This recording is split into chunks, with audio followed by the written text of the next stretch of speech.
Good day, everyone. Welcome to our IUFRO webinar series in celebration of the International Day of Women and Girls in Science. This two-day event began earlier today, February 11th, 2026, featuring a total of 3 sessions. Today, we continue with session 2. My name is Jessa Ato from the University of the Philippines, Los Baños, and I am honored to be part of the IUFRO team hosting this event. Like the previous session, today's webinar brings together an outstanding panel of women researchers in forest science, each a trailblazer in their field. But before we begin, allow me to briefly introduce IUFRO. The International Union of Forest Research Organizations, or IUFRO, is a nonprofit, non-governmental global network of forest scientists dedicated to promoting international collaboration in forest-related research. It aims to advance knowledge and understanding of the ecological, economic, and social dimensions of forests, fostering sustainable solutions for forest management and conservation. Founded in 1892, IUFRO has a long and distinguished history of advancing forest research. Today, it connects a global community of over 15,000 scientists from approximately 630 organizations across 115 countries. IUFRO is structured into 9 permanent divisions, each focusing on specific areas of forest research, ranging from silviculture to forest policy and economics. While this webinar series covers a broad range of forestry-related topics, this webinar is organized by Division 7 Forest Health. Division 7 Forest Health focuses on various aspects of forest health research, such as tree resistance mechanisms, tree diseases, and forest insect biology and control. It is organized into 2 major units, pathology and entomology. To learn more about Division 7 or IUFRO in general, visit our website at www.iufro.org. There you'll find information on upcoming IUFRO events, opportunities to participate, and details on membership and how to get involved in our global network. I would also like to introduce you to our organization committee for this webinar. This webinar series is made possible through the dedication of outstanding forest researchers from multiple countries. A heartfelt thank you to our incredible international team. It has been a privilege to collaborate with the team over the past few months for this webinar. Before we start, I would like to go through a few housekeeping items. Our moderator will leave their camera on so it feels more lively for our speakers, but please leave your camera off to preserve bandwidth. You're welcome to use the Q&A section to ask questions to our speakers. Our moderator will ask them to our speakers on your behalf. You're welcome to use a chat for any other communication, like connectivity, sound issues, or even say hi to your colleagues. Closed captioning is available in this meeting. You may activate them by clicking the captions button at the bottom right corner of your screen. If it is not visible yet, you may have to click on the More button first. Also, we'd like to invite everyone to answer this survey, which covers themes related to the experience of women in the field of forest sciences. We will also be putting this link to the chat box for everybody. Now, our speakers today come from various institutions specializing in diverse forest ecosystems, from temperate coniferous forests to tropical rainforests. Guiding our session is our moderator, Kimberly Ann Domingo, a PhD student at the National Museum of Natural History in Paris, France. Kim, the floor is yours. Thank you, Ma'am Jessa, for that introduction. So, good morning from the Philippines and hello from all over the world. So, I am Kimberly Anes Domingo. I'm an entomologist from the Philippines and I will be your moderator for today's session. So, allow me to introduce our first speaker. We have Dr. Rocío Melina García. She is a forest engineer with a PhD in forest sciences from the National University of La Plata, Argentina. Her doctoral research, supported by a CONICET scholarship, was conducted at the Research Institute for Natural Resources, Agroecology, and Rural Development. Her research focuses on forest policy, protected area governance, sustainability indicators, and land use scenarios within Andean Patagonian forests. Everyone, let us all welcome Dr. Rocío Melina García. Thank you, Kimberly. Okay, so I will share my screen. Sorry. Mhm.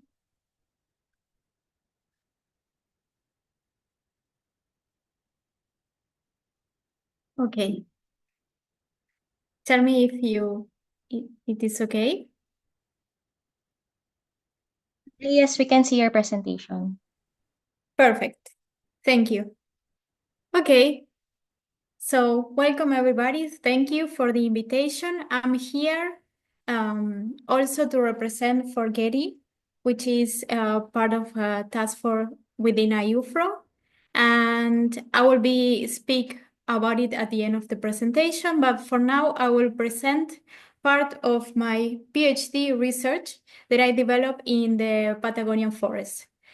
The presentation is titled Pathways to Sustainability, Identifying Leverage Point for Forest Governance in a Protected Area from Patagonia. And the presentation outline will go from the problem framing that I put it first in a land system approach to identify some management priorities relevant to forest governance. Then we will go deep into a protected area that I use as a case study. Then we will present the methods and the results that will focus into the sustainability across land use scenarios and also in the leverage point coming from critical indicators of sustainability. As a last step, we have a discussion of some key elements and conclusions for future research. So for starting here, I present 3 pictures that I took from the same place in these protected areas. As you can see, is a place in a mountain region. This is a forest from Nothofagus pumilio and is close to a glacier, so it's a really vulnerable place, a really fragile ecosystem. And as you can see, this place is a multi-use protected area. So there is people living in the place. There is also tourists, as you can see in the second picture, visiting the place. And there is also livestock living there. So these pictures represent what is the first element of the problem setting that I want to speak about, that is sustainable land use decisions. How do we deal with sustainable land use decisions when we are in a complex situation with multiple actors that have different interests in the land use, multiple objectives, and overlapping land uses? The second element that I want to highlight is that the forest management decisions that we take today had also to consider the future-oriented scenario, right? So we have to ensure that the decisions that we take today into the forest remain effective under various potential future land use scenarios. And this goes aligned with sustainability that I will speak further. And the last step is that we will focus into Latin America, specifically in Argentina. And this region is characterized by institutional weakness. So the forest managers there have to operate under limited resources from staff and financial monitoring capacity as well, and enforcement reach. And this is also because the forest land are in trade-off with some important commodities and strong economic sectors for these countries. So under these circumstances, what I aimed to do in this research was operationalizing sustainable land use. I mean, translating these broad terms of sustainability and land use into, yes, a set of variables that I can measure in the local, at the local level. So for sustainability, a common tool used is indicators that translate this abstract term into measurable attributes. It can come from different domains. We know really well ecological, economic, and social, but also cultural. And in some cases, we also have governance, political, and institutional. And we know sustainability is not only coming from from a top-down perspective, but also from a local perspective. So it is context dependent by the interests of the actor and the institution priorities at the local level. And on the other hand, another tool that we have to measure land use are scenarios that explore how different policies may redirect the land use trajectories over time. But these scenarios don't automatically translate into guide actions, right? We have to consider the competing claims that are in the territory, the local context that shape what is feasible to do and what is legitimate according to the local actors, and the lack of explicit criteria for prioritization of some aspects of this land system. So coming to the end of the introduction, what I wanted to do is to try to detect relevant information for forest management under these contrast conditions, where they have limited resources, and try to see which are the key variables that they have to focus to assess sustainable land use. So to identify these leverage points that when we focus into them, they can produce the disproportional effective change. And for that, well, there is a classification between shallow, that I don't go deeper into them, but I will go more deep into the second category that includes the feedbacks, the system design, and the system intent. There are the key variables where we have to focus to have these positive effects, effective effects. So our contribution is to use a combination of land use scenarios with sustainable indicators to identify which land use scenarios are more sustainable across these indicators, and by this to identify which are the leverage points that can strain sustainable management given these institutional constraints. For that, we will focus into a protected area from Patagonia. It's a provincial protected area called Blue River Hidden Lake that was created in 1994. And when it was created, there were only 20 families living there in this area. As you can see here are the main multiple use forests. When it was created, the aim was to stop fragmentation and livestock use, to discourage livestock use and forestry that were the traditional activities, and to encourage tourism. But the thing is that they didn't consider that they have these limited resources to monitor the protected area. So right now, the tourists expanded along a formal-informal continuum that gave a governance challenge situation, right? So as I said before, here we have an aim clearly of conservation. We also have tourism, and we also have the traditional activities. And right now there are 70 families living in this place. As you can see here, these are mountain shelters. So the settlers that were there firstly developed traditional activities, and when the protected area was created and tourists start coming to this place, they start making their own mountain shelter. As you can see, there are different cultural backgrounds from the settlers. So we have different mountain shelters for different kind of tourists. And right now it's a network of 16 mountain shelters in the area. So what I did here was to try to set the protected area as a governance model and as a land system.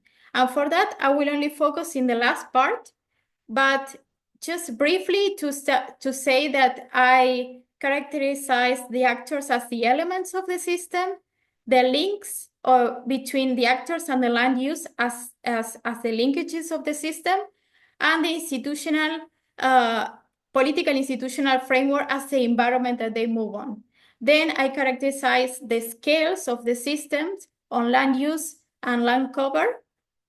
And also from an anthropological perspective, I also analyze the relationship that the settlers have with this land use and they have developed with time. And this gives me some insights, particularly from this region.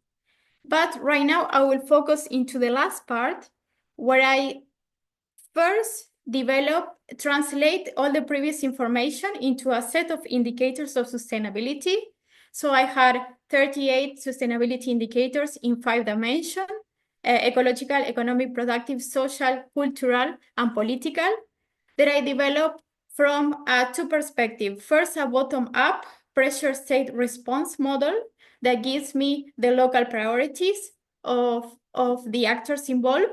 And then from a top-down perspective, I use an SDG-linked forest sector study. And with this combination, I ended up with this proposal that I score into a 0 to 3 ordinal scale.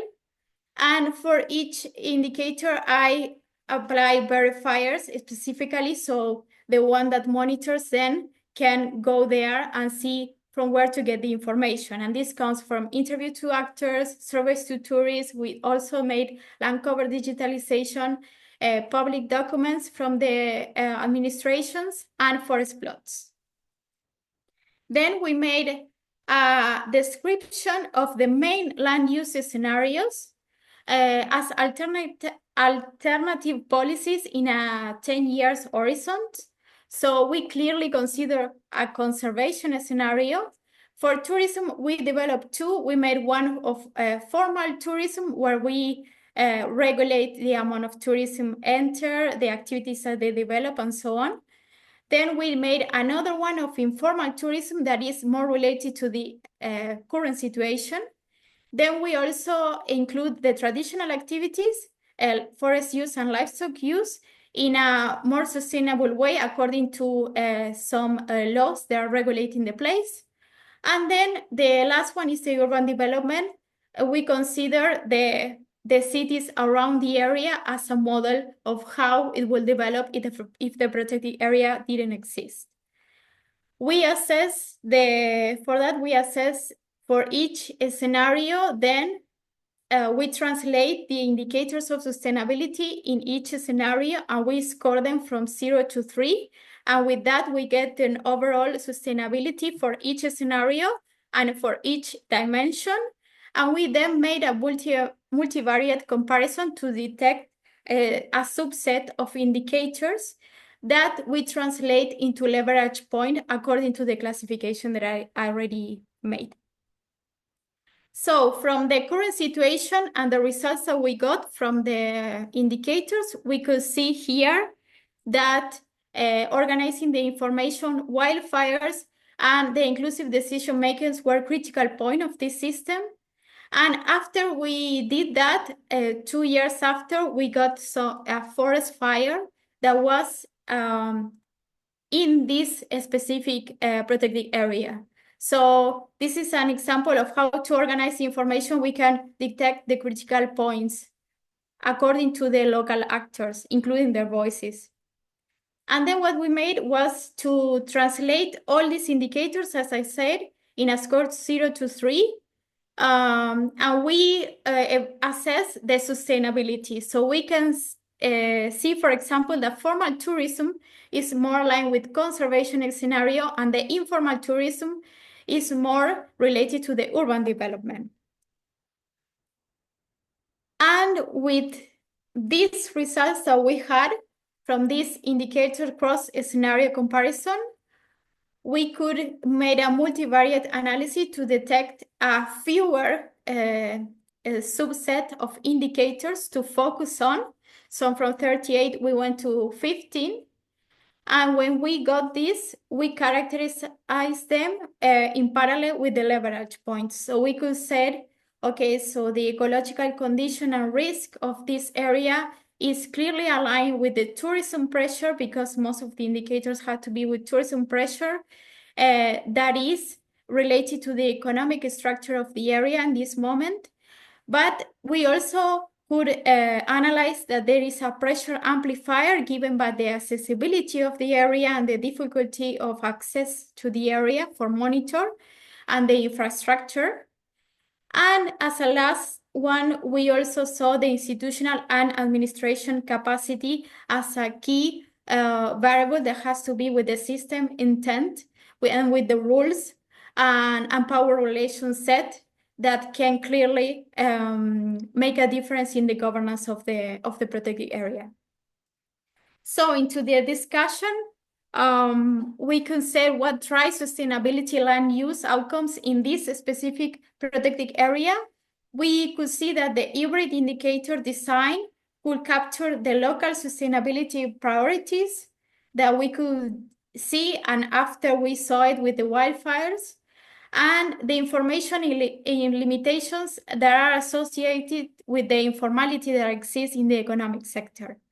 We also could see that the effectiveness is influenced by how land use pressures interact with institutional capacity and accessibility, as I said before. And we can see that the baseline sustainability assessment give a 51%, and the scenario range from 83 in the scenario of conservation to 24 in urban development. So this really gives a broad scale to move on. And going deeper into tourism, that the protected area was set as as more like encouraging tourism activities. We can see that the way that the tourism is developed gives different alternative scenarios more aligned with conservation or with urban development. And that this goes deeper into the discussion that explicit multidimensional criteria rather than one size fits all narratives is needed into these cases, and that government capacity and access tourism management are priority leverage points for this specific case study. And the conclusions, well, the main contribution is to go deep into this scenario per indicator framework, to move from these possible futures to prioritize which are the key points for management decision in these constraints scenarios that we have in Latin America. The empirical takeaway is how the sustainability outcomes can shift across the pathways. The subset that we have of 15 indicators also is a management tool to concentrate efforts into these variables and not go more broad into all of the system. And also we found that it's necessary to go deeper into who benefits and who bears costs in each land use and which voices are considered. So the limitations to finish, we acknowledge that, for example, in the economic domain, it was clearly lacking information for giving to the indicators. So we had a conservative scoring into these indicators. We need a clearer ecological thresholds and systemic field monitoring. The current situation is an overlapping of land uses, so we need hybrid scenarios as well in the future, and we need to strengthen the participatory co-design to redefine these methods. Okay, thank you for everything, and I want to just briefly say that acknowledge the 4KD community, and here, besides these studies of local priorities, we concentrate into gender equality, diversity, and we invite you to form part of us. We have really nice activities there. Thank you. So thank you for that very interesting talk, Dr. Garcia. I'm sure everyone has their own questions. So maybe we can keep those questions and type them in the chat box, and we will answer them later in the part of the session. So may we proceed to the next part of the session. We have the second speaker. Dr. Mee Sook Kim is a research plant pathologist at the U.S. Forest Service in Corvallis, Oregon, United States. Mee Sook grew up in Seoul, South Korea, and received her BS and first MS at universities in South Korea. Subsequently, she received her second MS in forestry and PhD in plant pathology at the University of Nebraska-Lincoln in U.S. She has spent her career working in the fields of forest pathology or genetics research and education. Before joining the U.S. Forest Service, Mee Sook served as a professor for Kookmin University in South Korea, primarily conducting forest pathology research and teaching forest pathology or genetics courses. So everyone, let us all welcome Dr. Mee Sook Kim. Thanks, Kim. Everybody here okay? Yes, we can hear you. Okay. Thanks, Kim, and thanks, Jessa, and thanks, Josephine, for organizing this great session. Hello, everyone. It's great to be here, and thank you for joining me today. My talk is quite different from Rocio's talk. It's about forest disease and forest pathology. So when we talk about forest disease, we usually think about trees and pathogens. But forest disease is not shaped by pathogens alone. As you know, environmental factors greatly influence the occurrence and severity of the disease. It is also shaped by the many microbes living in a forest. So today, I will show how looking below ground at soil microbial communities helps us better understand forest disease and how this knowledge can inform forest management.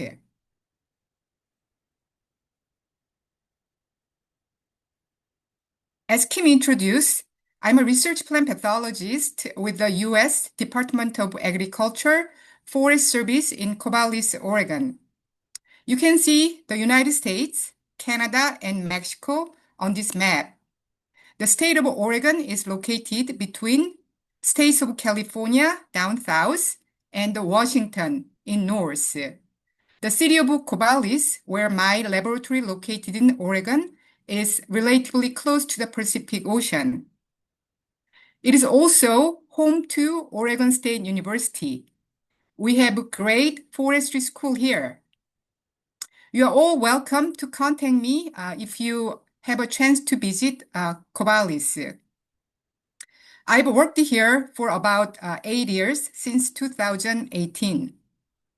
So my work focused on forest disease that affect long-term forest health and management. I'll start by briefly explaining the questions that guide my research. My work sits at the intersections of molecular diagnostics, ecology, and forest management. We use genomics tool not only to identify pathogens, but also to understand how they interact with their environment. So a key idea behind my work is this. Disease depends on context, not just on the pathogen itself. So to study these interactions, we need tools that can detect organisms we cannot easily grow or see. This brings us to the environmental DNA, or we call eDNA. eDNA allows us to detect organisms directly from soil or water samples or any other environmental samples without growing them in the laboratory. This is especially important in forests, where many organisms are hidden or slow growing. So I know that we have a very diverse audience today. So here are a few simple terms I'll use today. Metabarcoding tells us which organisms are present, especially fungi and bacteria in my project.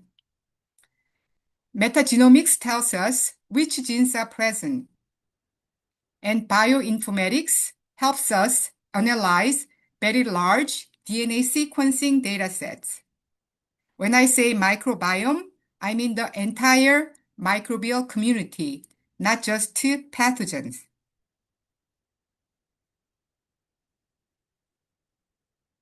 So, what kinds of questions can eDNA help us answer? For example, early detections of invasive or emerging plant pathogens. Understanding how disturbance changes biodiversity over time. And assessing ecosystem responses to disturbance and management.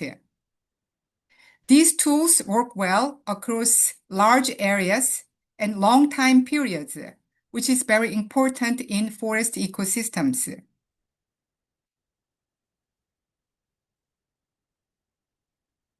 So one system where this approach is especially useful is Armillaria root disease.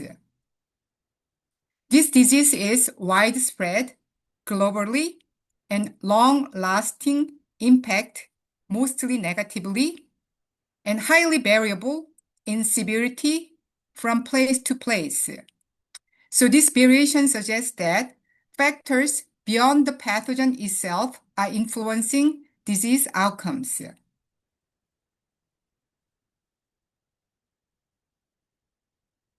So why Armillaria root disease matters? Armillaria root disease caused by Armillaria solidipes fungal pathogen can cause major tree mortality in Western North America. Also, it can persist in forest for decades or even centuries.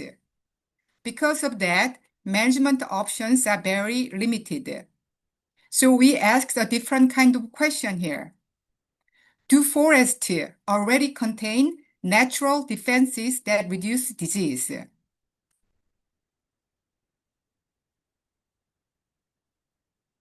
In some ecosystems, soils naturally suppress disease because of microbial interactions. This idea is very well known in agricultural setting, but it has been studied much less in forest. So our main questions were, do soil microbes influence Armillaria root disease? Can forest management support these suppressive conditions? To explore these approaches, we focused on soil microbes associated with two different Armillaria species. I'm going to talk about next slide.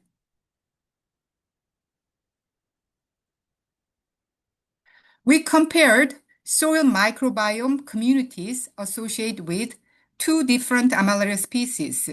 The first, Armillaria solidipes, which is a pathogenic species, can cause tree mortality and growth reduction. The second Armillaria species, Armillaria altimontana, which is a species thought to be beneficial or potentially biological control agent. Both Armillaria species, pathogenic Armillaria solidipes and potential biological control Armillaria altimontana frequently co-occur in forests of Western United States. So we used metabarcoding to compare their microbial communities, especially fungi and bacteria, and combined this with field data.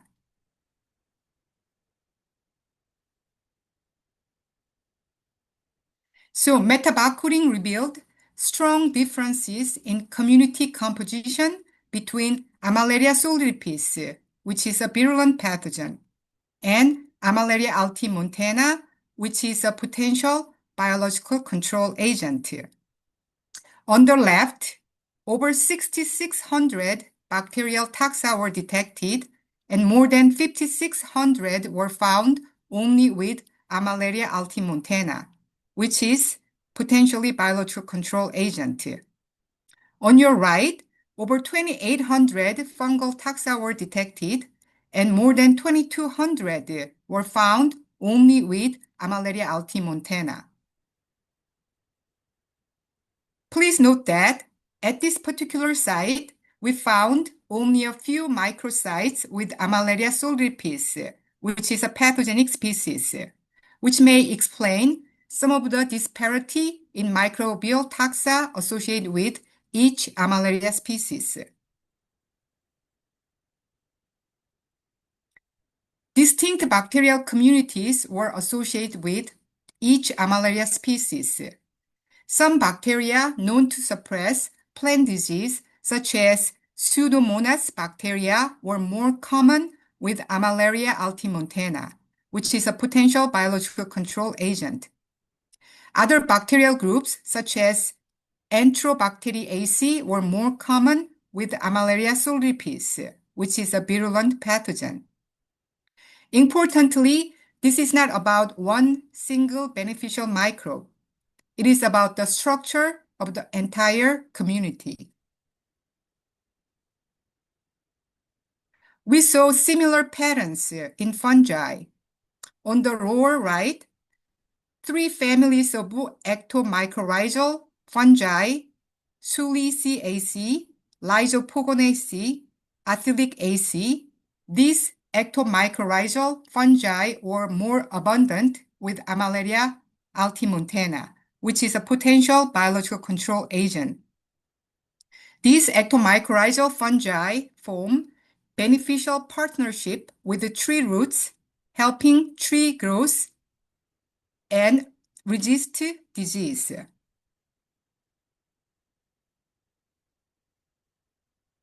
So when we put all these results together, a broader picture emerges.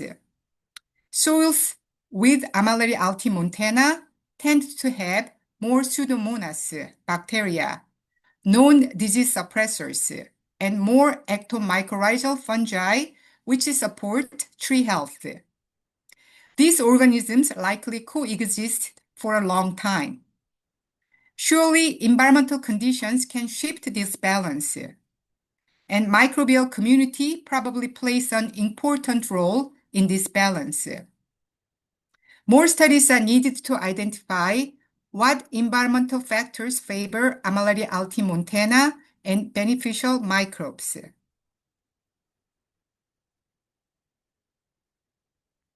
Microbial communities are strongly shaped by disturbance, especially fire in Western United States.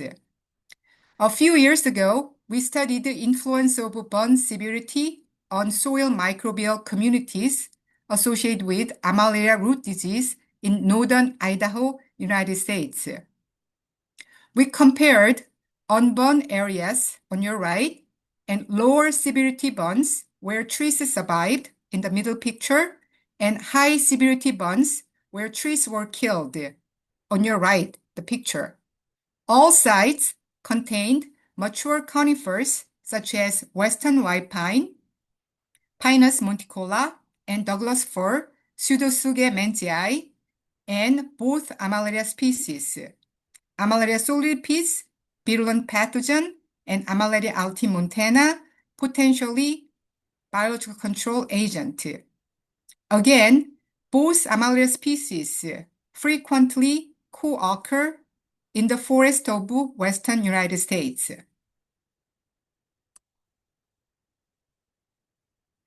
This work was part of a collaborative study led by graduate student with Professor Jane Stewart at Colorado State University in the United States.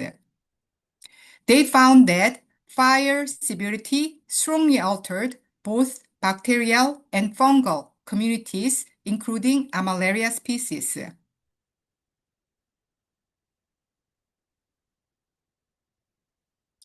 Using metabarcoding, we identified soil fungi and bacteria linked to each burn severity. The diagrams here show which bacterial and fungal genera were most common under different fire conditions, low, high, and unburned. This result also show the number of bacterial and fungal genera that were more abundant in soils associated with Armillaria solidipes, which is a virulent pathogen, Armillaria altimontana, potentially biological control agent, or no Armillaria.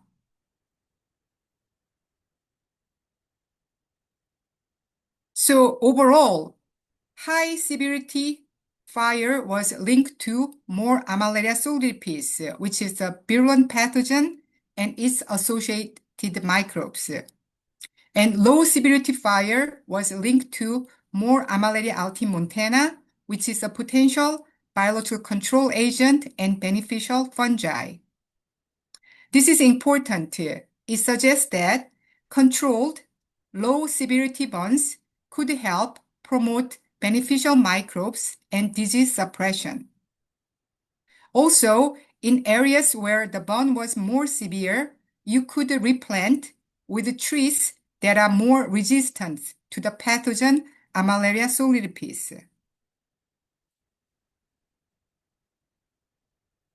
So continue to what does this mean for forest management? Our long-term goal is to work with beneficial microbes already present in forest without adding anything from outside. This includes identifying conditions that reduce disease, understanding the roles of key taxa, bacteria or fungi in suppression, and testing forest management practice such as controlled low severity burning or tree species selection more resistant to pathogenic Malaria species, or soil amendment to change perhaps pH, then might foster suppressive soil conditions.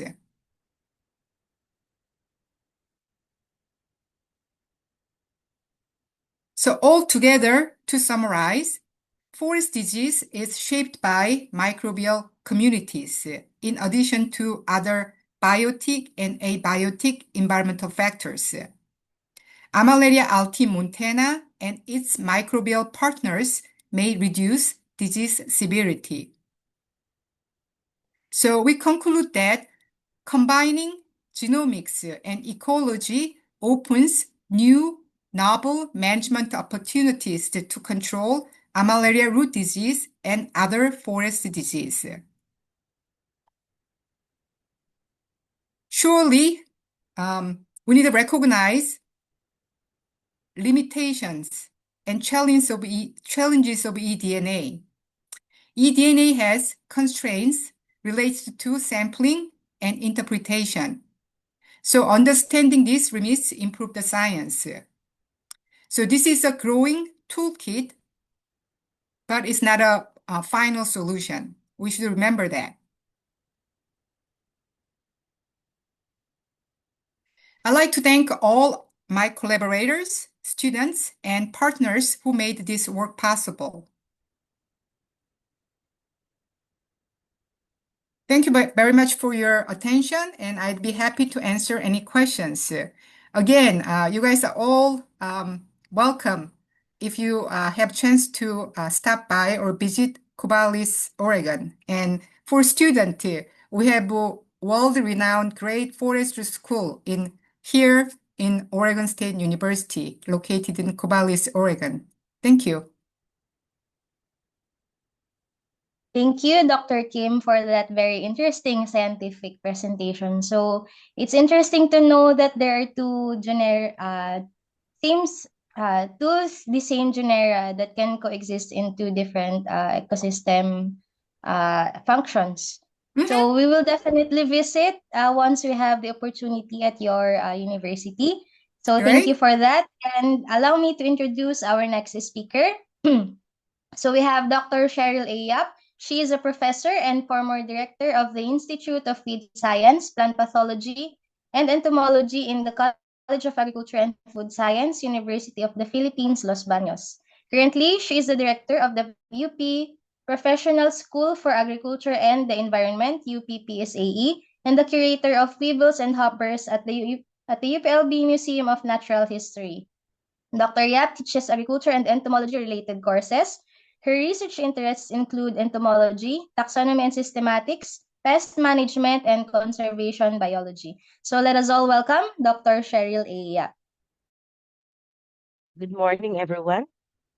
Sorry for my voice. I have a cough and cold. So at least I'm loud and clear. Yes, we can hear you you. hear me? Thank you. So thank you, Kim, Jessa, Josephine, and the IUFRO organization for inviting me today to talk about our work here in the Philippines. This talk, which I recorded earlier due to my sickness, will introduce you to a group of insects that are found in many habitats. So as a major vectors of plant pathogen, these insects and while other species might contribute to ecosystem stability, understanding their taxonomy and ecological roles is very crucial for a sustainable pest management and conservation planning.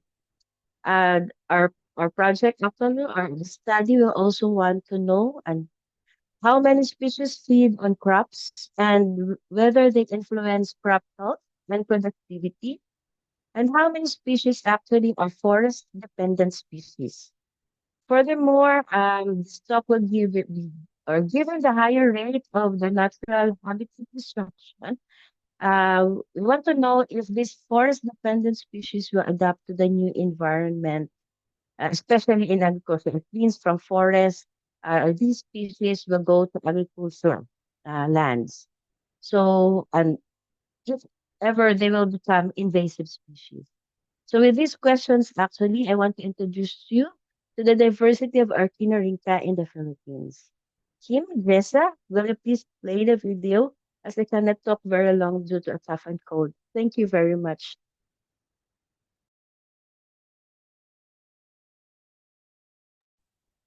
Kim, can you confirm with me that the screen is visible? Yes, we can see it. Okay, and let me know if the sound works as well. Okay, good morning and mabuhay everyone from the Philippines.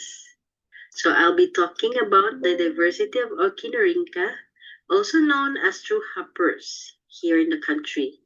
So this work highlights their diversity, ecological roles, challenges, and why they deserve more attention in research, agriculture, and conservation. So do you know these insects? Here we have a fly, a butterfly, an ant, a bee, and a beetle. And how about these insects? And these insects. So most people have seen these insects, often without realizing it, because they mimic their environments or they're camouflaged in their environments. So they are common in farms, gardens, forests, and even urban areas. So these images or photos show how diverse and familiar Auchenorrhyncha actually are. So these 5 images belongs to insect, what we call the group Auchenorrhyncha. Auchenorrhyncha are specialized plant feeders. So they have piercing-sucking mouthparts that allow them to feed on plants, which makes them both ecologically important and agriculturally significant.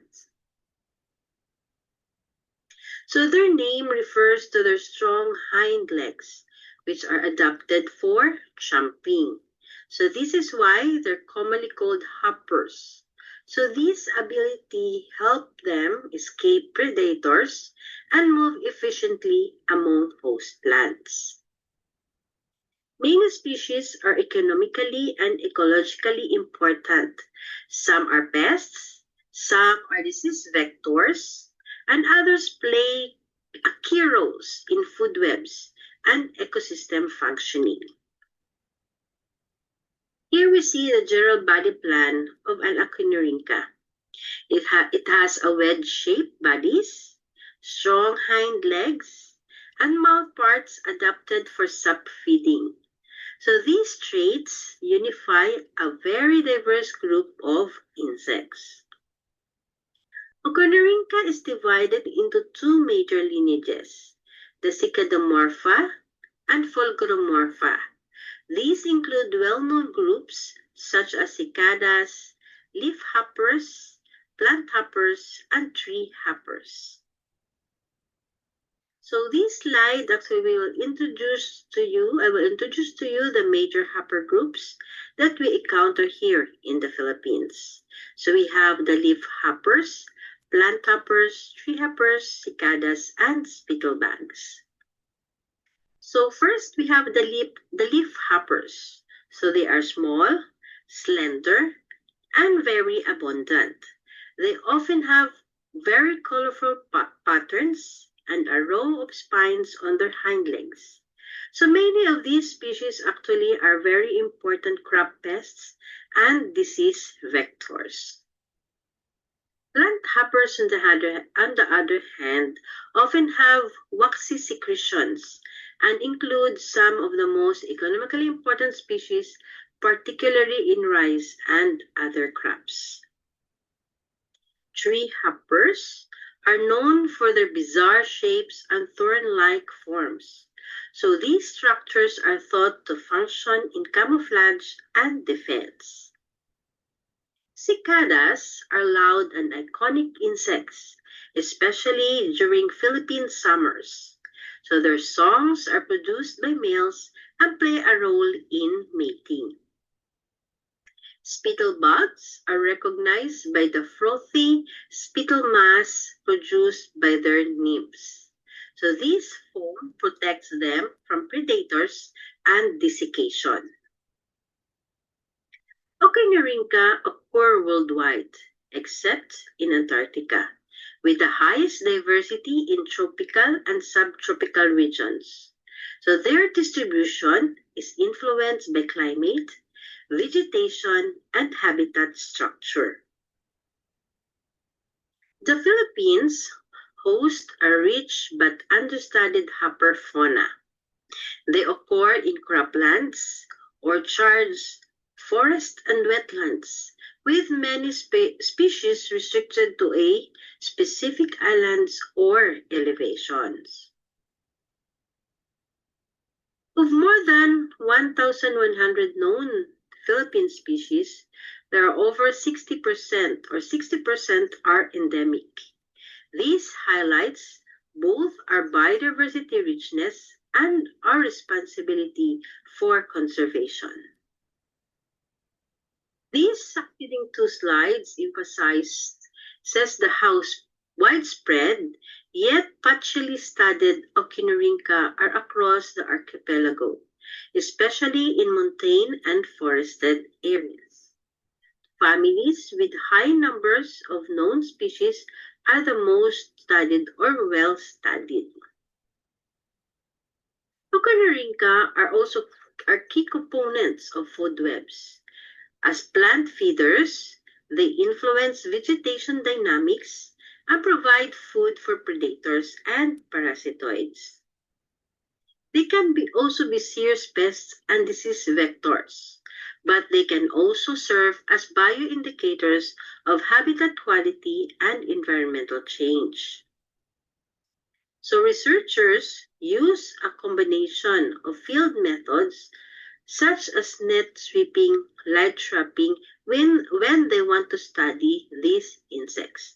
Also, they are using malaise traps, along with photo documentation, morphological identification, and molecular analysis in studying them.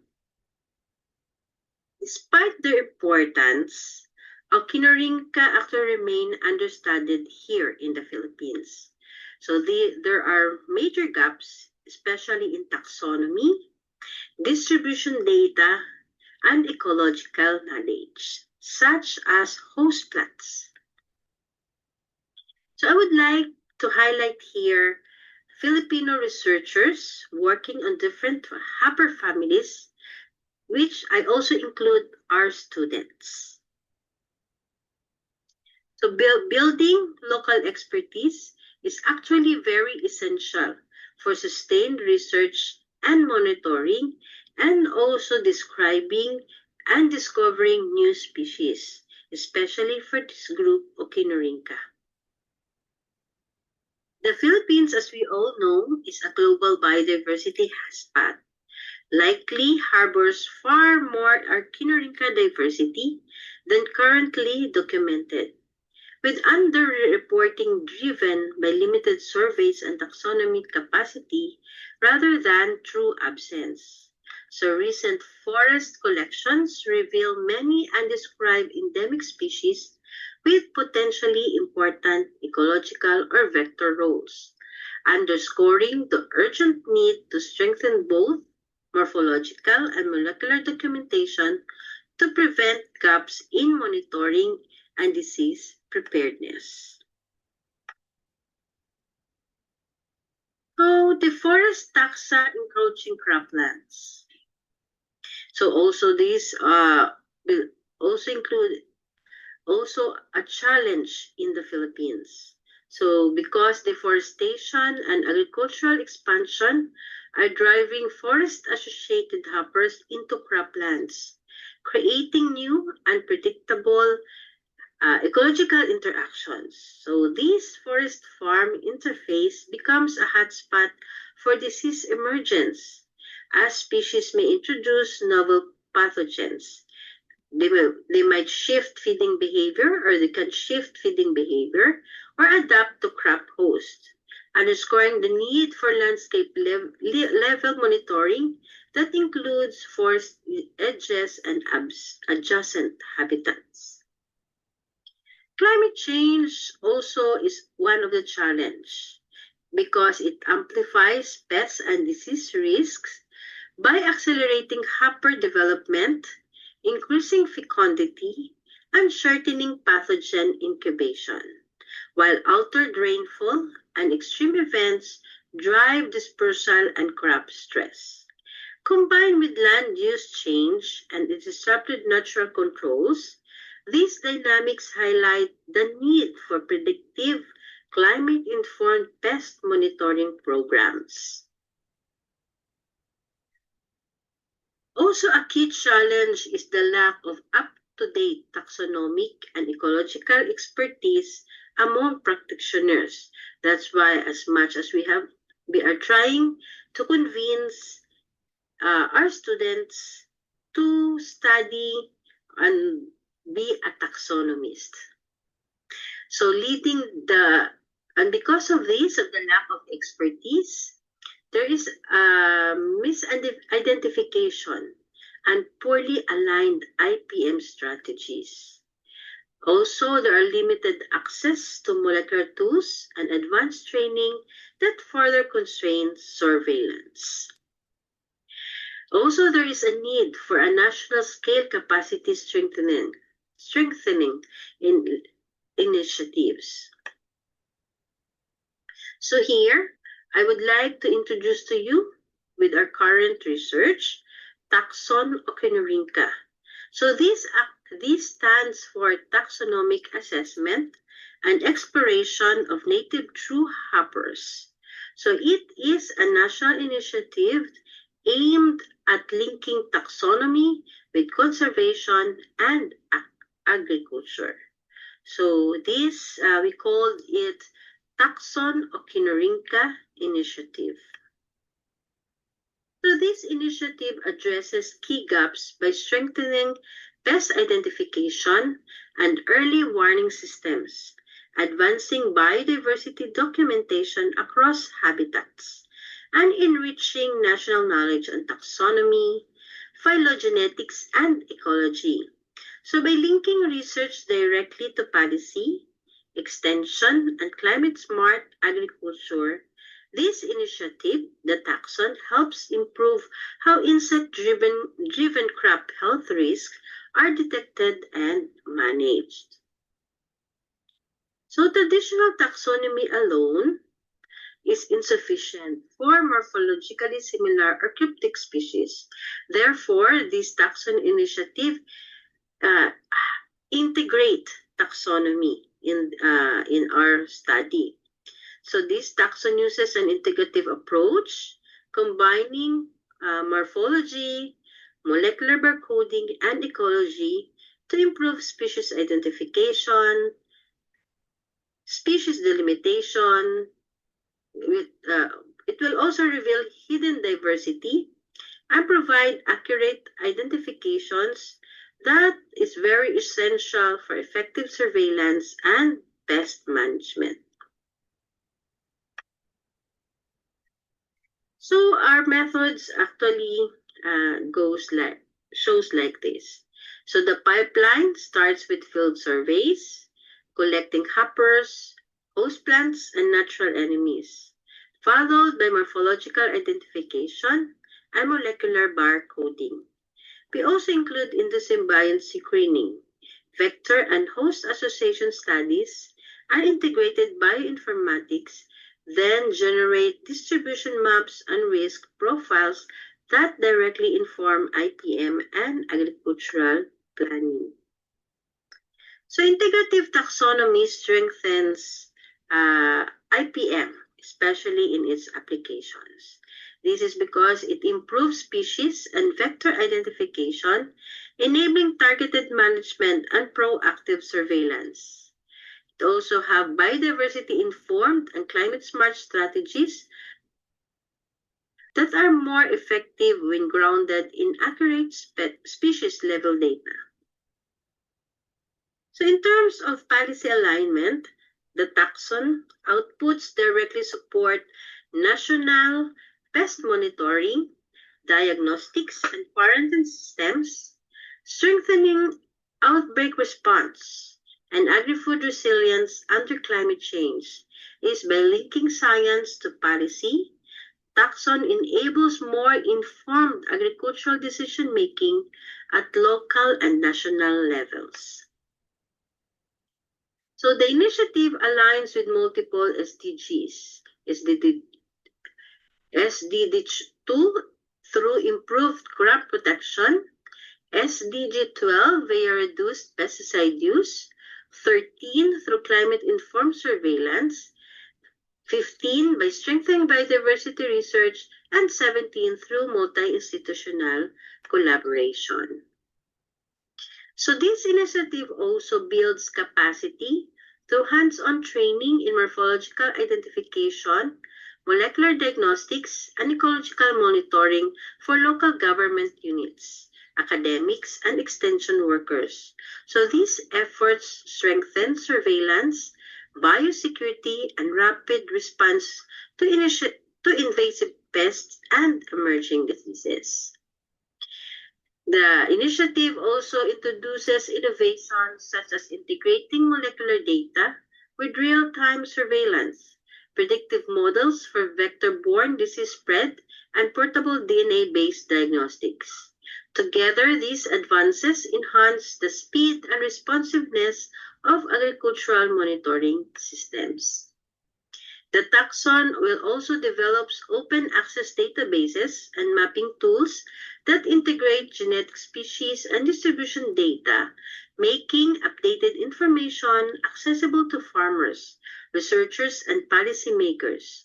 These to have a strong collaborations, both local and international, because these are essential to sustain HAPA research and application. So by integrating biodiversity into agriculture, we move toward resilient, sustainable, and ecologically balanced food systems. So the future work of this initiative should expand surveys, integrate molecular data, and strengthen links between biodiversity and agriculture. So we thank our collaborators, institutions, and funding agencies, especially the National Research Council of the Philippines, that support HAPA research in the country. So thank you for your attention, and I'll be very happy to take your questions. So thank you, Dr. Yap, for the interesting presentation. So I'm sure all of us have questions for our first three speakers. You may input them in the comment section, and we will try to answer them in the last part of the session. So for now, allow me to introduce the fourth speaker. We have Dr. Claudia Elizabeth Moreno Ortega. She holds a degree in biology from Universidad Veracruzana and a PhD in science with emphasis in ecology and natural resource management from the Institute of Ecology, AC, in Mexico. She is currently a professor and researcher at the Autonomous University of Hidalgo State in Mexico, where she teaches ecology courses. She has also taught intensive courses in different institutions in Mexico, Spain, Colombia, Argentina, El Salvador, Peru, and Ecuador. So everyone, let us all welcome Dr. Claudia Elizabeth Moreno Ortega. Thank you very much. Am I listening? Do you listen in? Can you listen in? Yes, we can hear you. Thank you. Okay, I am very grateful to the IUFRO, and I'm very, very glad to be in this webinar series. I'm going to talk to you about how deforestation affects this special group of beetles here in central Mexico. So for starting, let's imagine a person.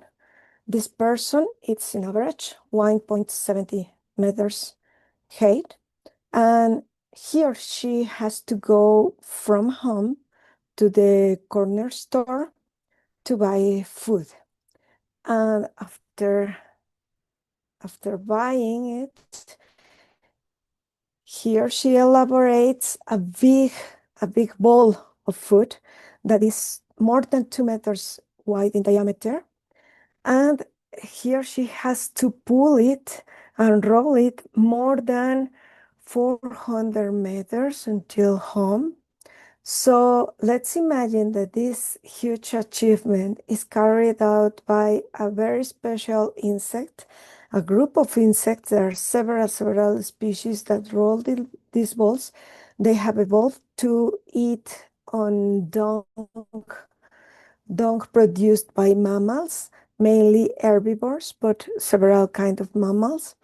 And they perform several ecological functions that I'm going to explain you in the next slides. Okay. Okay. Dung beetles are a very diverse group everywhere in the world, mostly. And there are 3 main behaviors. One of it is that they do these balls and rolls. Some other species that construct some tunnels and galleries. They dig into the soil, sometimes very, very deep, and they bury some parts of the dung they found, sometimes for feeding and other times for breeding. So they construct nestings inside these balls of dungs. And there are another behavior of species that only arrive to the dung mass and they dwell in it. They made the brood balls within the dung mass. Okay. What drives the abundance and distribution of dung beetles? To explain these factors, I will use this beautiful image done by Indra de Castro Arrazola, who showed us that he, thank you. Okay, he showed us some of the main factors that contribute to the abundance and distribution of beetles. For example, as abiotic factors, we can mention solar radiation, temperature, water availability, vegetation structure. Very, very important are soil properties, such as water content, matter, and salinity. But there are more factors that contribute to them. And another very important question is what are they doing outside? What are their functional roles in the ecosystems? So we must understand that they feed on dung produced by mammals. So the act of eating dung is a very special force in ecosystem because it regulates several other ecological functions. In this image, we can see that when they eat the dung, they reduce the volatilization. Also, with their behavior, contribute to bioturbation, which is the movement of soil particles, and they contribute to nutrient cycling, especially the mineralization of carbon, nitrogen, and potassium. We see dispersal of several plants. In some other ecological interactions with other organisms, they have been introduced to several places because they regulate some parasite diseases of cows, mainly performed by flies. But they also can contribute on predation and even to pollination. So they have a wide variety of functional roles on ecosystems. My study area is in Mexico, in central Mexico, is the state of Hidalgo. And here, as in many parts of the world, livestock raising is one of the main drivers of deforestation. Several ecosystems have been deforested to raise cows, but in this region there is also an important economic activity done by raising sheep and goats. So when we walk around these places, I'm sorry, there was a video here that is not working. We see several dung beetles in these pastures. So we started a series of studies here in Hidalgo State. First one of them was with Felipe Barragan, and we studied 4 principal vegetation types for principal ecosystem, which are tropical forest, cloud forest, which we call here mountain forest, also pine oak forest, and Herophilus scrubland that are located in different provinces, biogeographic provinces here in central Mexico. So one of our first results was a very surprising finding is that the deforestation does not impact dung beetles in the same manner at all places. For example, in this graph, I show you how species richness changes between deforested grazing areas in the white bars, and the native forest in the black. So in tropical forest and cloud forest, we saw a reduced species richness when the places are deforested. But in pine oak forest and Herophilus scrubland, we saw the opposite trend. And this called the attention because most of the previous studies done with this group of insects was done in tropical areas only. So this first pattern was previously described, but this one was not known until our studies here in this region. So another thing that we did in this study was analyzing the proportion of the abundance of the species at each site, considering their biogeographic and evolutionary origin. Some species are Paleoamerican, some others are neotropicals, some have evolved right here in the plateau, in the Mexican plateau. But we also find some exotic species in the brown part of the graphs in tropical forest and cloud forest when the forest is deforested, because these species are African species that were introduced into the United States, in California and Texas, and they are already in the whole American continent. So they are very, very important driving this process of deforestation. Okay, another of our studies was done with Ortega Martinez, and we studied here a set of gradients that were from the interior of the forest through the interior of pastures. In this ecotone, we performed several of these sites to see how species were doing around these places.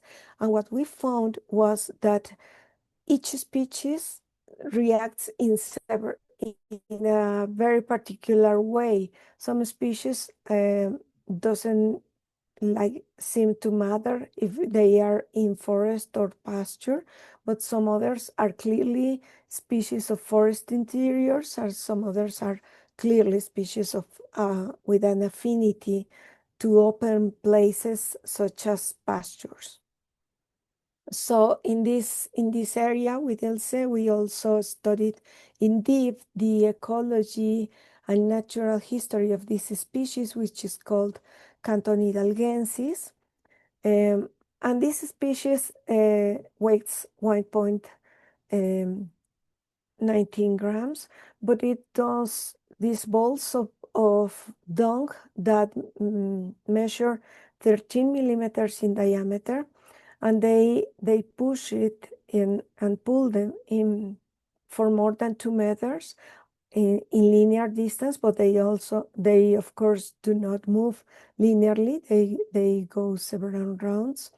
So they are moving this ball for more than 23 minutes.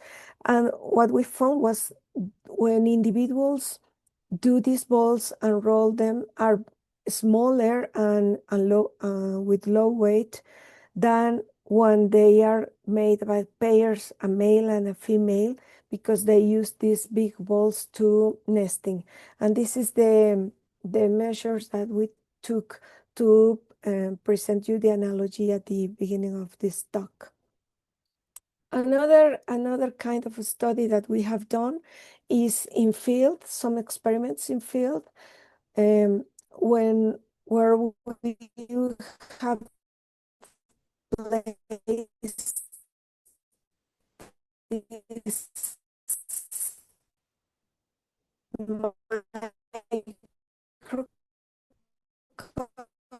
microcosm to see how there, which is to remove the dye. What we found is a clear relationship that tells us that bigger or more weighted species remove more ecological processes here.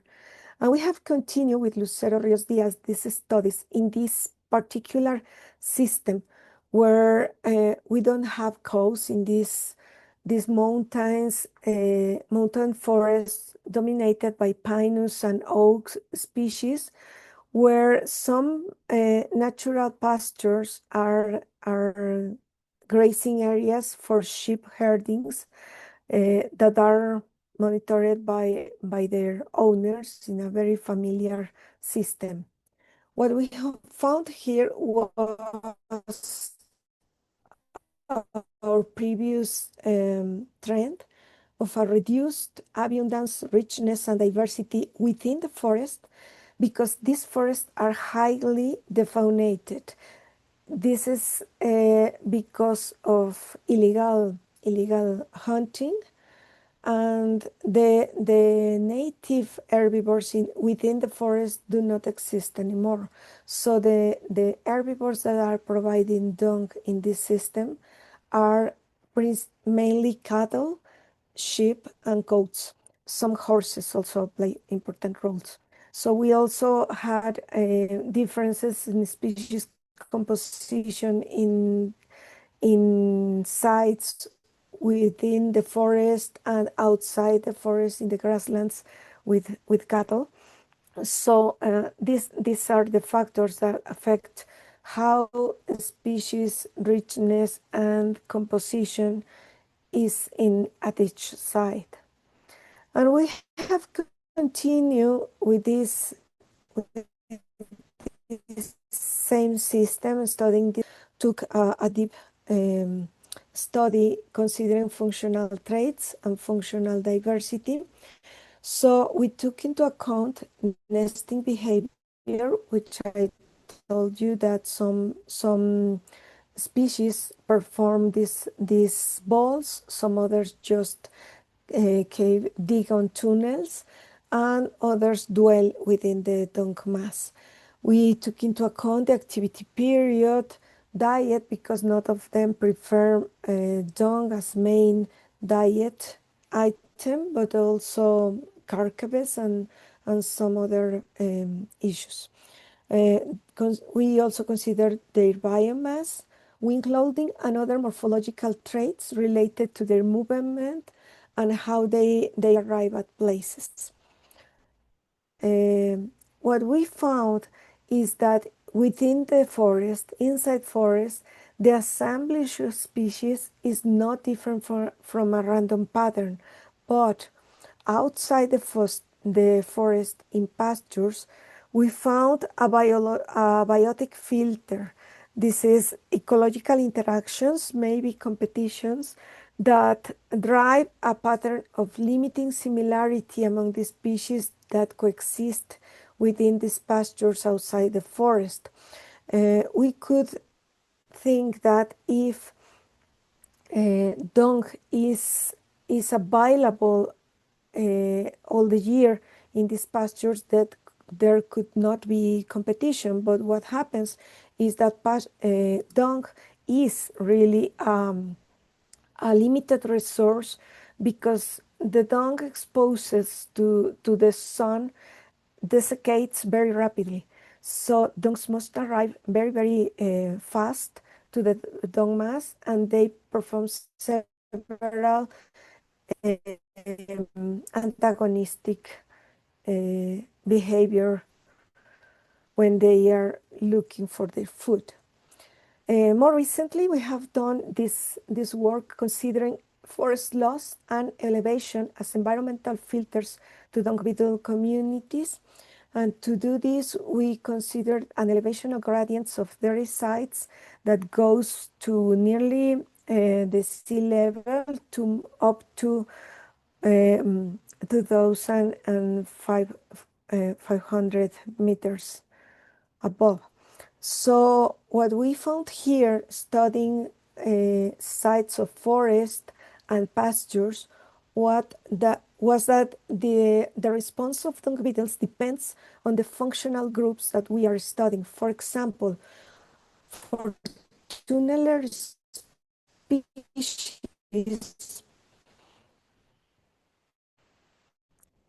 we found that their body mass gradient, but is not different between inside forest and outside. Is separated the roller functional group.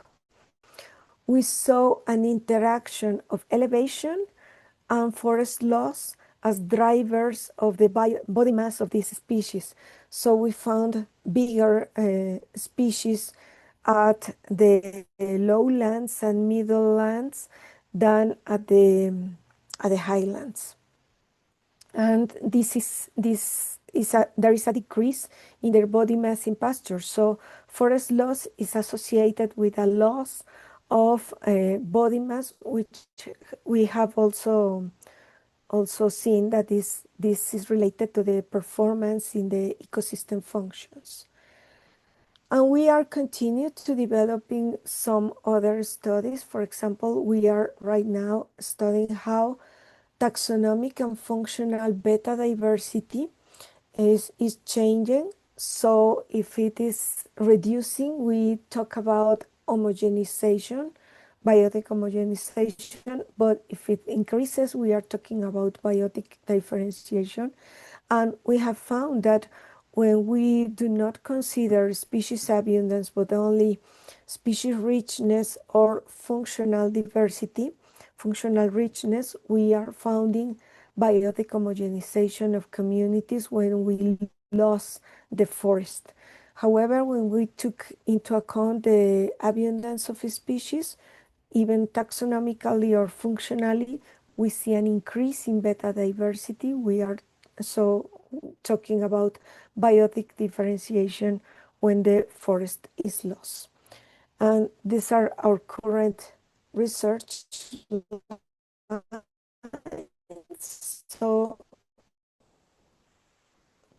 thank you very much for listening.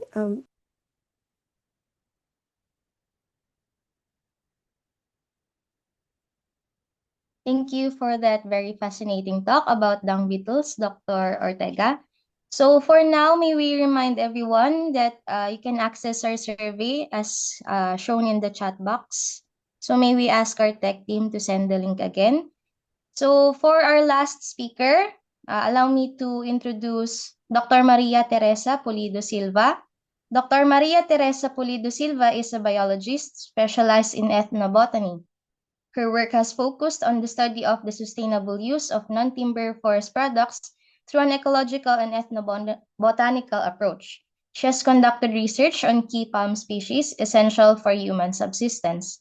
In addition, she has carried out ethnobotanical studies on the traditional uses of cycads in Mexico. Her recent research interests also include the study of non-conventional food plants in traditional markets of central Mexico, as well as studies on the characterization of urban agriculture. So everyone, let us all welcome Dr. María Teresa Pulido Silva. Thank you. Thank you for attending this talk about the perspective of the sustainable management of palms in Mexico.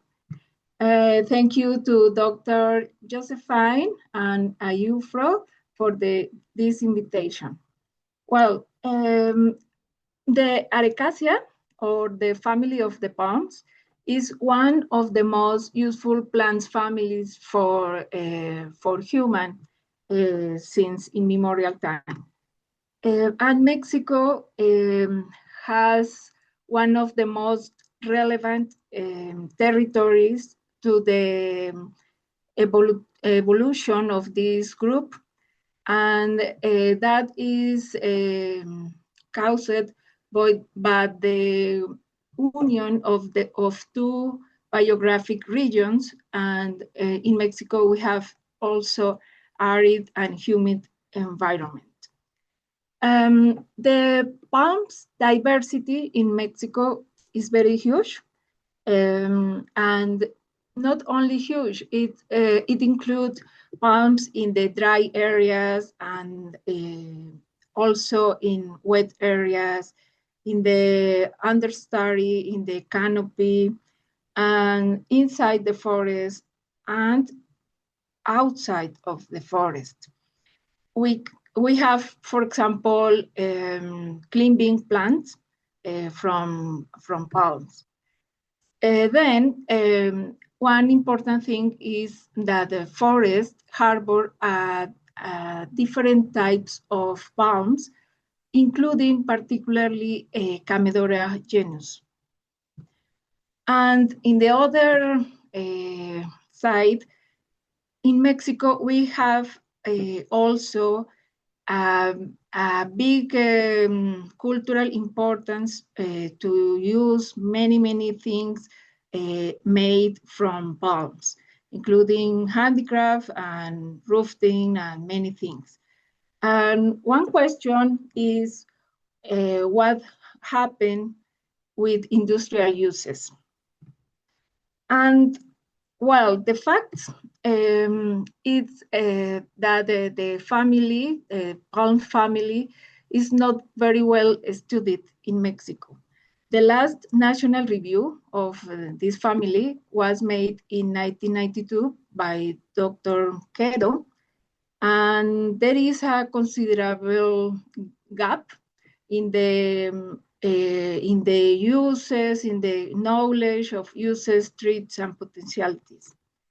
And there is a lack or a comprehensive analysis of the current state of the knowledge of Arecacia in Mexico.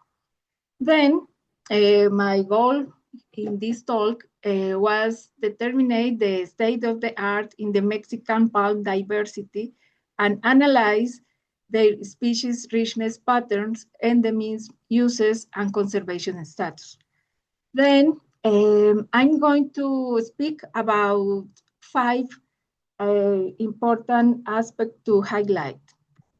The first is that this is the resume of the richness about palms in Mexico according to our work made in 2022 and another colleagues.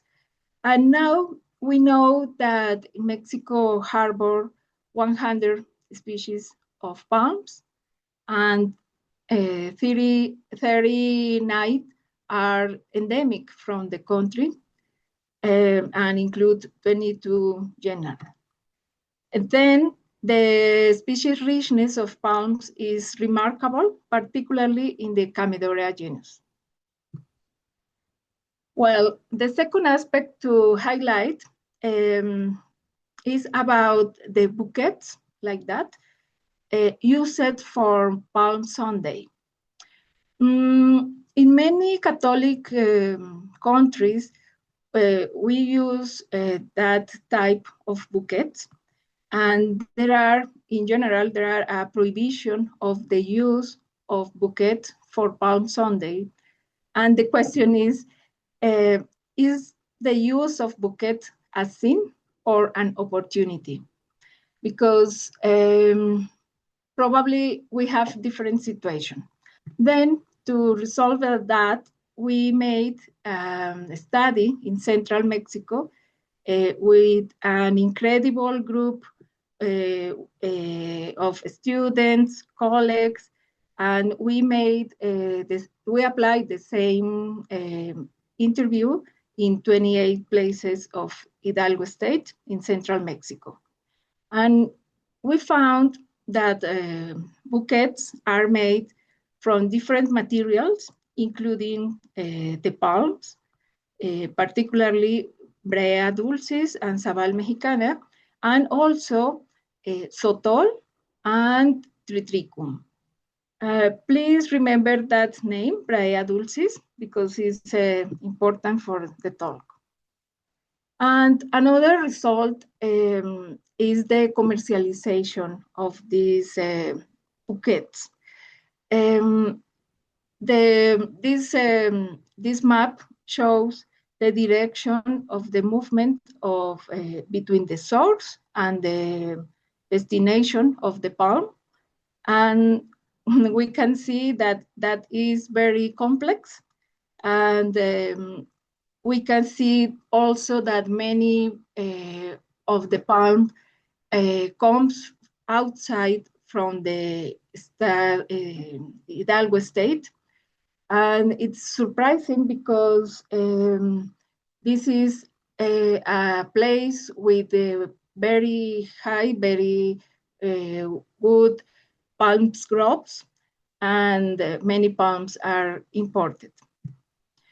And the good news is that this species, Brea dulcis, used for the bouquet, is the most productive palm in America. The leaf production of Brea dulcis is the highest reported for the arborescent palms in America.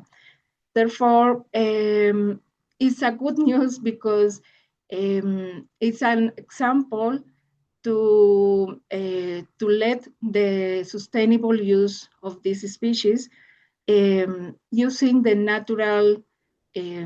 natural forest and the palm groves. Well, the third aspect to highlight is that in Mexico, the palms are poorly studied. For example, in this period, we have only 162 published papers. Therefore, we have 2.1 papers per year in average. And it's a very low number for a country. The fourth aspect to highlight is that many species in Mexico, many palm species, are in some risk category according to the Mexican standards and according to the IUCN Red List. And not only, the risk is not only in the species, also the palm groves in Mexico are located outside of the protected areas, and only 2% are included in protected areas. Therefore, there are a huge risk about the palm conservation. And as if that weren't enough, we have substitution of the native species by exotic species. That is the case of the south of Mexico, where we are we can see the expansion of oil palm cultivated area in Mexico, caused by the deforestation of this part. Well, and the fifth aspect to highlight in this talk is about this book made with two colleagues from Brazil and with colleagues from 9 countries in Latin America. And one of the important things in this book is that we can review the different uses of the palms in 9 countries in that scale. And we found this one are the most important species used in our work. And the interesting was that these species are not used for the same thing in the different countries. So you need please to check that book that is free, and I hope that you enjoy that. Therefore, the conclusions I was explaining along the talk, there are important richness of palm species, a remarkable richness. Also, there are an important richness in the cultural scale, but we have a big challenge about the study of palms in Mexico. Many of the species and the palm groves are in danger. And well, we can check this important book that provide a landscape, a wide panoramic about this topic. And please also you can check another publications that we have made in Mexico, in Brazil, with different types of palms and other topics. And please, you can check that in this code or in ResearchGate. And thank you very much for your attention. Okay, thank you so much, Dr. Silva, for that very interesting and informative presentation about palms of Mexico. So the floor is now open for our questions. So allow me to read some of the questions in our chat box. So this one is for Dr. Rocío. From Josephine, she asked, thanks for the presentation, Rocío. May I ask how local populations are involved into the development of the tourism industry in the area, and what is their view of this shift? Yes. Well, as I explained, thanks for the question. As I explained before, the settlers inside the area developed mountain shelters when the protected area was created, and yes, and now they have tourism activities, and the views are really different. There is an amount of them that are in favor of a massive tourist for economic profit, and the other part is against it because of the conservation issue of the area. So this, thanks, Josephine. Okay, thank you. So we have another question. May I ask what is the most challenging problems you have encountered in working in forest sustainability, and how did you overcome it? Yes, well, I will say in this mountain region, the lack of information. And when I arrived to the place, there was a really big tension between the forest managers and the settlers.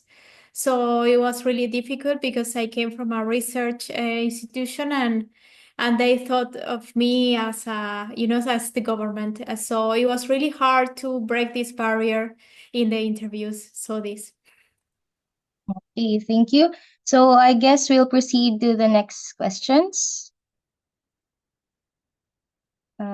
This is for Dr. Kim. So in terms of ecological traits, what are the differences between the microbiomes associated with the two Armillaria species?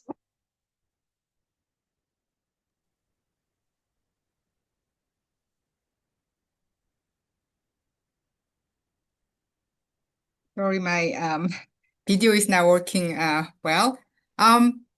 As I said, it's not just a single species, and I said two different, ecologically different Armillaria species, one as a pathogen, Armillaria solipes, and the other one as a potentially biological control agent. So I show you two examples and two different sites, and both sides actually revealed like Armillaria altimontana, which is potential biological control. That species associated with more bacterial species that kind of antagonistic to other bacteria or fungal pathogen, the Pseudomonas, and also this potential biological control agent, Armillaria species, more involved with the ectomycorrhizal fungi. And compared to that, Armillaria solipes, which is a pathogenic species, they don't involve as much as more mutualistic or suppressor bacterial community. So still this is the sort of ongoing study, but current evidence show it's certain fungal community more mutualistic and then more suppressive other pathogen involved with the potential biological control agent. And then the pathogenic Armillaria species is not as much involved with the, those kind of mutualistic microbes. Mhm. Okay, thank you for that answer. I'm just curious, as an entomologist, have you observed some kind of interaction with these Armillaria species and other insects? I think so. I think we believe as a pathology, and it's like pathogenic, especially Armillaria species, attack trees first, and that doesn't mean all, as you know, all the pathogen disease cannot kill the tree, right? So trees getting like weaker because of attacked by Armillaria, pathogenic Armillaria species, and their weakened immune system and insect kind of a sense about the weaker tree. So basically, Armillaria or other root disease pathogen did prep work first, and then after that, insect attack. So they are more like kill the tree. So we think entomologists will get all this kind of glorious result, but behind of that, I think fungal pathogen did the prep work, like weakening the trees first, and then insect sense that, and then they attacked after that. Okay, thank you for that informative answer, Dr. Kim. So may we proceed to our next question? This one's for Dr. Yap. This question is from Josephine. So she said, thank you, Sheryl. They are gorgeous insects. You mentioned misaligned IPM programs. What would you say is the main issue causing this misalignment? And what are the crops or native plants that are most at risk of viral infection caused by hoppers in the Philippines? Okay, thank you. Thank you, Kim. Actually, the main, as I mentioned in the checkbox, that the root problem actually is that there is a wide knowledge gap in accurate species identification and ecological understanding. Because after these species are usually incorrectly identified or not identified to the appropriate taxonomic level or up to species level. So the management decisions that are based on this inaccuracy And without this clear understanding of their species identity, the decision making for pest management actually are misaligned. Okay, so there should be a clear understanding of their species identity, host range, also life history, and their ecological interaction, so that the IPM or pest management strategies may be specifically targeted, and there will be an efficiency and a counterproductive strategy for these insects as becoming pests or invasive pests. For the other question, actually, in their native habitats, this group of insects are their interaction are very unknown, or the as pests in forests they are unknown. But in agricultural lands, especially specifically the rice, sugarcane, what I have listed in the chat box is that they are well studied actually, especially in their interaction as a insect as a pathogen vector of many diseases, so such as phytoplasma, bacteria, and viruses. So it's the I think the most important virus that they transmit is from in the rice, the tongue virus that really affect our rice production. Thank you.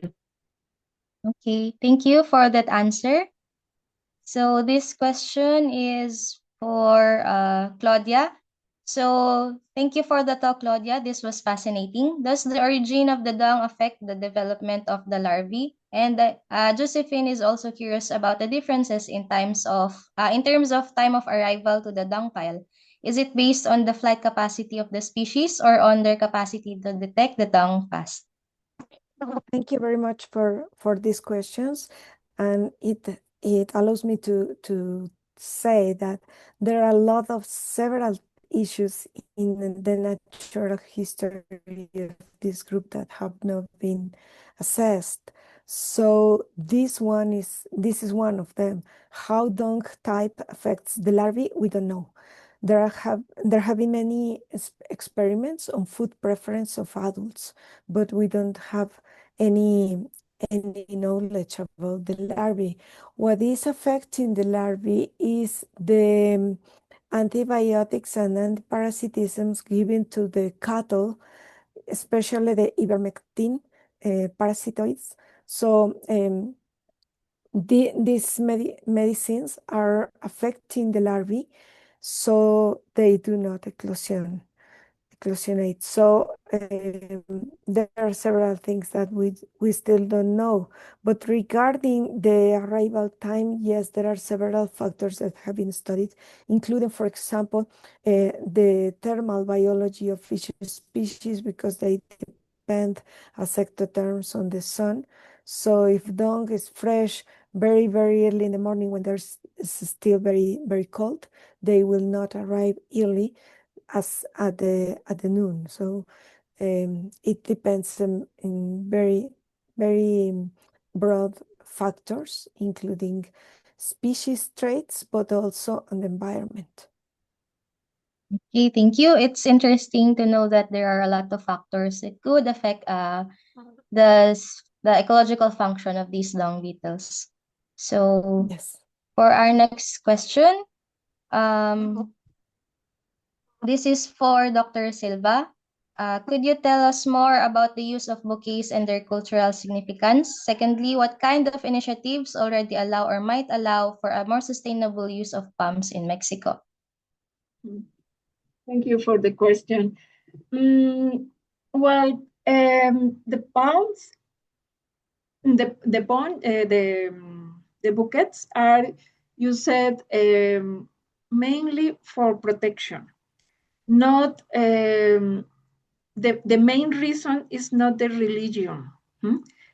We of course expect that the bouquets are used for the religion, Catholic religion, but yes, it's used, but the main purpose is protection from the house, protection from children, protection from agricultural crops. protection. Is the use, the real use that is behind the religious. And the second question is also interesting, how apply a strategy. I think that we need a mixed strategy that include the government. I think that the government put more attention in the conservation of palms and many other groups, but the palms are very important for the human kind. And not only the government can resolve that, we can also apply the community-based conservation, because I think that the people has many strategies and many ways to conserve. Thank you for the question. Okay, thank you for that, Dr. Silva. It's actually interesting for us because here in the Philippines, we also have that kind of bouquets. Yes. So we are, as a Catholic country, so I have actually seen some of those bouquets. So thank you for that. And we have the next question from Todd Ramsfield. This is for Dr. Mee Sook. I'm curious about your fire study. Observed that after a severe fire, Armillerium solidipes increased. I would think a high severity fire would kill the fungus, but perhaps it survives and then switches to a saprophytic lifestyle on the dead host. Thanks, and thanks to the organizers and speakers for your interesting talks. Thanks, Todd, for the question. High severity burn certainly kill fungal tissue near the soil surface, but Amalia rhizomorph actually produced a special form called the rhizomorph, which is like a root-like structure and very sturdy and very protective, I think, protective structure, so that can survive and colonize deeper root system, so which may be partially protected from the lethal high temperature of the fire.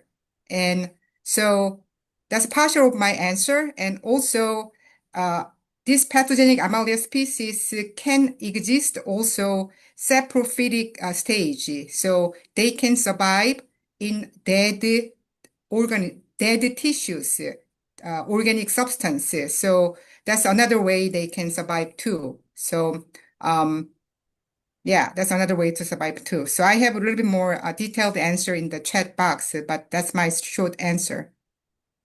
Okay, thank you. So we have time for one question more. So while you are thinking of your questions, may we invite you to fill out our survey as sent in our chat box. And we also invite you to follow our social media accounts. So we have Instagram account at IUFRO Webinar Series. And we also have a Facebook account, which is the third annual IUFRO Women in Science webinar series, and we also have a YouTube account, the IUFRO Division 7. So these are all posted in the chat box. So any last minute questions also, or will there be anyone? Okay, I guess if none, may we request everyone to turn on their cameras so we can take a photo.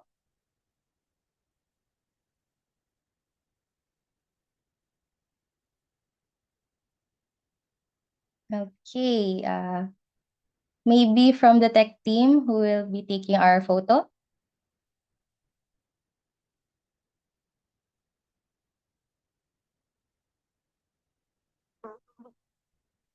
Okay, Miss Jessa, can I invite you to take our photo? All right. Okay. Sec. All right. 1, 2, 3. Thank you. That's it. Okay, thank you everyone for turning on your cameras. This has been a very productive scientific session, and we would like to thank our speakers for their very informative and interesting scientific talks, and of course our viewers who has been equally participative.